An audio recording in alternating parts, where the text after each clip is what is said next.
এবং ভবিষ্যতে এই কর্মসূচিটা কিভাবে অব্যাহত রাখতে চান? প্রত্যেক দিন এই কর্মসূচিগুলো চলছে, আগামীকাল চলবে, পরশু চলবে, প্রত্যেক দিন চলবে। নির্বাচনী কার্যক্রমের আগ পর্যন্ত করেন না, পুরো ঢাকা শহর বা পুরো বাংলাদেশের এই অবস্থা যে আমরা নিজেদের এলাকা থেকে ডিটাচ, যে আমাদের এলাকা, যে আমাদের নিজেদের আপনার রেসপন্সিবিলিটি, আমাদের নিজেদের দায়িত্ব, এটা আমরা ভুলে যাই।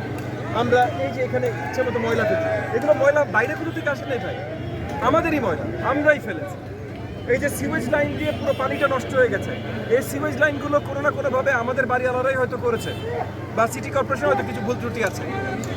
নাম্বার ব্রিজের এই খালটা এত পর্যন্ত আটকানো ছিল, মানে আরও সামনে পর্যন্ত আটকানো ছিল। ইতিমধ্যে অনেকদিন ধরে তারা কাজ করছেন, কিছুখানি তারা ছাড়াতে সক্ষম হয়েছেন।